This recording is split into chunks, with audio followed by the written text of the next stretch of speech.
A new segment we're also kind of rolling out is based off of a parable that Jesus taught of a mustard tree that represented the kingdom, and that there were birds that nested in its branches. And my interpretation of that particular parable is that Jesus was acknowledging that within his kingdom there would be negative influences that would arise, that there would be birds that would make nests in the branches. It would still be the kingdom, but that there would be ungodly, corrosive influences. And so we're rolling out a new segment that we're titling Birds in the Branches. Creighton, if you could put up the logo. The subtext is this is a series about the controversies in Christianity, and this will primarily be a segment that we will be passing to Pope C. So there's some things that have been happening that have been trending.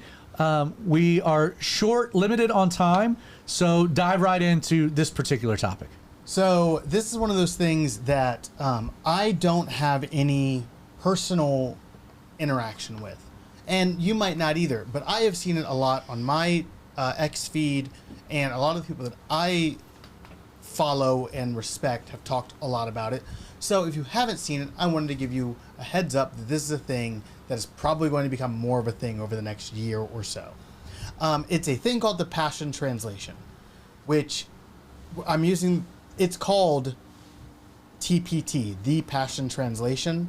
Otherwise, I would not use the word translation for it. It is a quote-unquote translation of the Bible.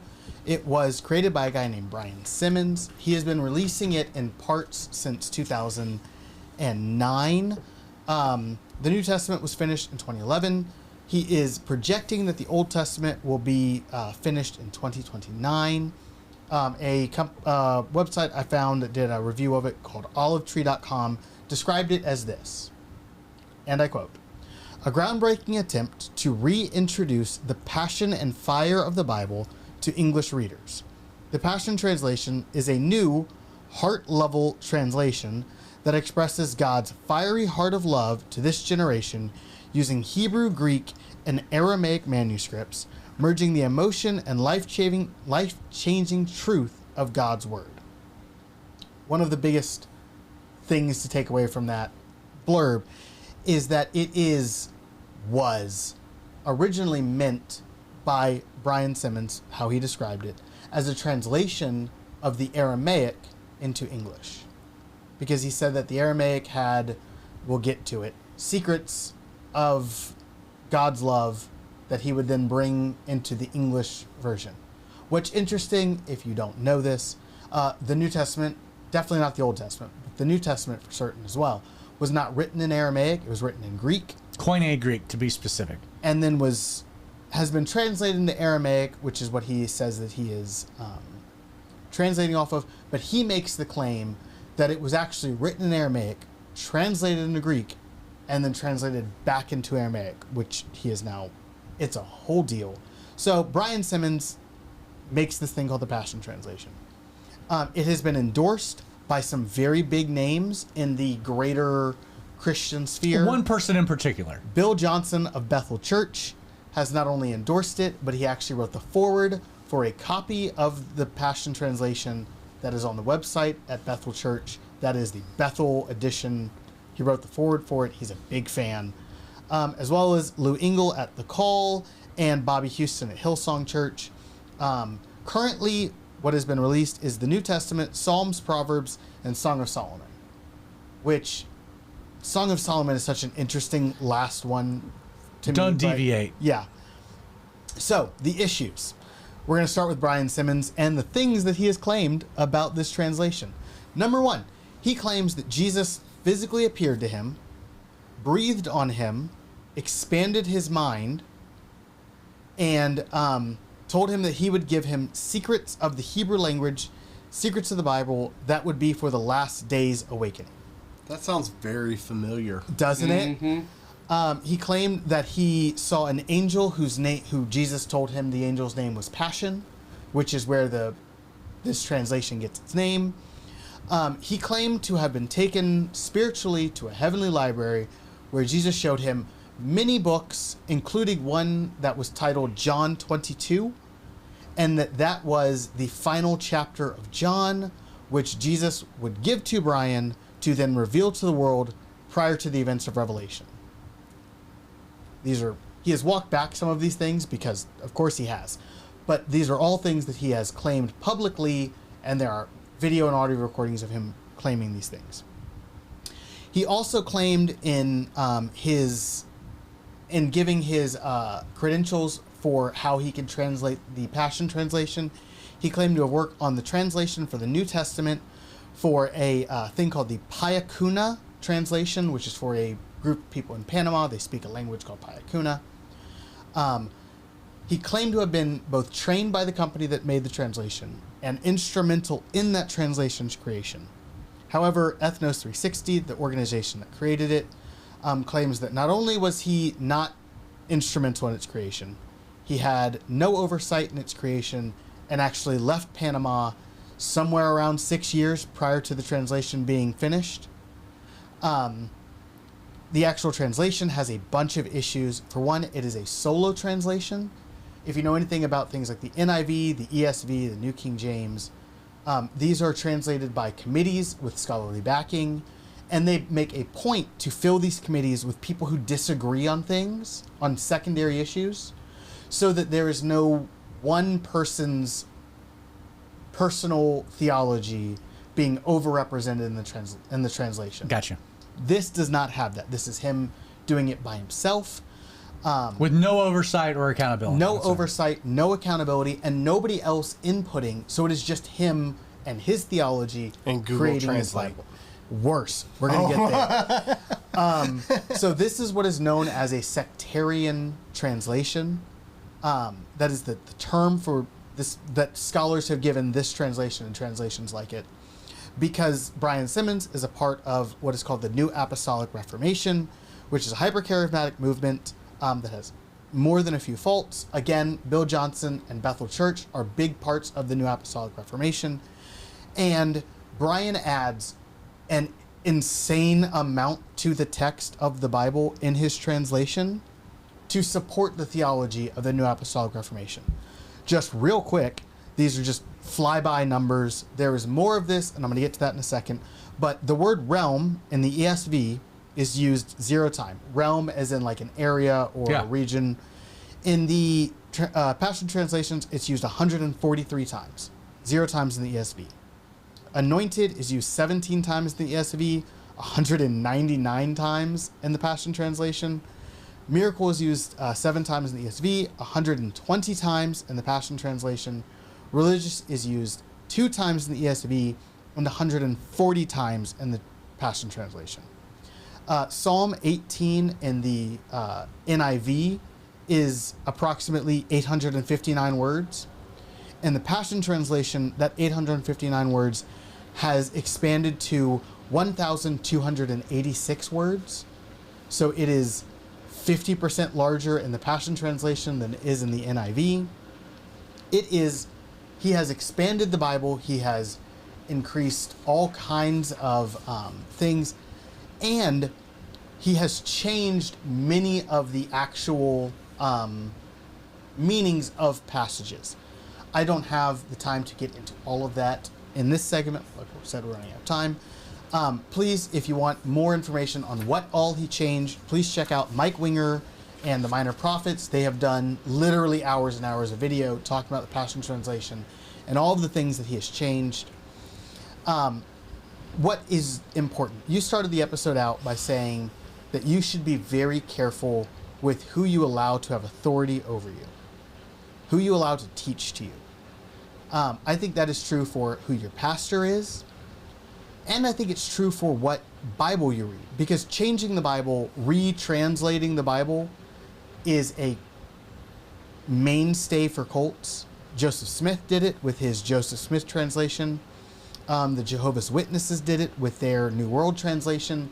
They retranslate the Bible to support their theology, and it always has an ulterior motive. I don't quite know what Brian Simmons' motive is, other than the fact that he has probably gotten wealthy off of it.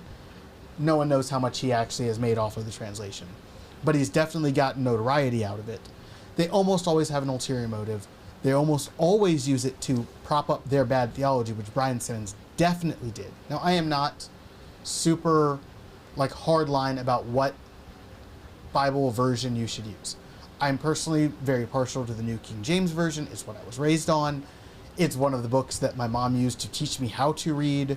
Like, I've been reading the New King James Version literally since I could read. So I'm very partial to that. But there are many out there that are great. I would just like to encourage you that A, if you are using the Passion Translation or know somebody who is, you should voice concerns. You should look into who wrote the translation, why. And it's not the Bible. It's not the Bible. It's not the Bible. If you go to a church that endorses the Passion Translation or that uses it from the pulpit, you should voice concerns. Or, and what I would be doing, is looking for an exit from that church, because it is not the Bible. It is not the Bible. And there are, like, some of the things are harmless. When I said that, you said using Google Translate, there are passages that have been, like, straight lifted out of a crazy person's online translation from a Sumerian text that he will not release, quote unquote, that are just straight lifted out of that and dropped into the Passion Translation. I do see. What about the message? I will get to that. there. I'll get to that. Thank you, Karen. Because yes, that's a very good Yes. cross-pollination. And I can address that. I would just say, if you are, whatever Bible you use, look into who made it, look into why they made it, and look into how they made it, because there are lots of resources on how translations work, especially the Passion Translation, because it is, like Zach was saying, it's important who teaches you and what they are teaching you, and the only way to know that is what Bible they're using and how they're using it. So there are scholarly accepted methods for translation. You take the ancient text in its original, and you take each word, and you find the best English or Mandarin or whatever the language is correlation to it. I saw that. So translation is, I look at the word, and I try to find the best English word that articulates what that word means. That is why ultimately you get to like the King James Version, New King James Version. Sometimes you have super run-on sentences, and verbs and nouns get reversed, and adjectives, like the order gets weird. Can make it a little bit more difficult to read, but that's like true translation. ESV does that to an extent, although I have some issues with the ESV, but they just picked the wrong original manuscripts to translate off of. Issues, but you wouldn't necessarily say don't read the ESV. Yeah, that's fine. Yeah. What this is, well, and like, okay, I would say this is why I don't like the NIV, because the NIV doesn't do a true translation. Instead of word to word, they do sentence to sentence. So they take a sentence in the original language, and then they interpret, not translate, but interpret what they believe is trying to be articulated. Yeah, I've heard it described as word for word or thought for thought. Thought for thought. Here's a sentence. What is trying to be said by this sentence? And then let's figure out the best English sentence. My problem with that is that adds too much, for me, human interpretation. I don't want interpretation. I want translation. NIV fits that particular category. There's others that fall in that same grouping. Then you have, and many years ago there was this big controversy. This gets to Karen's question. What about the message? Eugene Peterson, great man of God, great Bible teacher, great pastor, good guy. He came out with the message. Now it got advertised as a translation. That's the biggest problem I have with it, because it's not. So Eugene Peterson would take like a chapter, and then he would basically put it into his own language, like his own thought. Like, this is what this is saying, and I'm going to give it a modern interpretation. I don't have a problem with anyone reading the message as a supplement to their Bible. So if you read a chapter in the Bible and you're wanting what Eugene Peterson thinks is trying to be articulated, read the message. It's a commentary. It's Eugene Peterson's commentary on the Bible. It's not a translation of the Bible. I would not call the Message a Bible. It's Eugene's his interpretation of what these things are being communicated. And sometimes you can read a chapter and it's so insightful and it's spot on, and there are other times you're like, I think you completely missed the entire point of the chapter. What is crazy about the Passion Translation is that even within its own branding, there's the twisting of language, because it fits no official definition of translation. It doesn't follow any hallmark of translation. It should not be called a translation at all. It's a lie. It's not a translation. What it is, different than Eugene Peterson in the Message, is it's this one guy not just telling you what he thinks the Bible's saying, but then adding into newfound revelation, not including the Bible, as to what's really trying to be said. And claiming that Jesus told him to do it. It's a whole different level of concern, danger, flares, heresy. The problem with the Passion Translation is that no one would know anything about it. No one would care if it hadn't been for Bill Johnson and Bethel getting fully behind it. And the reason they get fully behind it is that it was a translation of the Bible that enabled them to justify their unbiblical New Apostolic theology. That is the exact same thing Joseph Smith did with Mormonism. You can make the comment that that's the reason that there is the Quran, because Muhammad couldn't make his theological points using just the Bible. Keeps the Bible around, but has greater new revelation. This makes the Passion Translation terrible. Stay away from it. I'll use stronger language than Creighton. It's poison.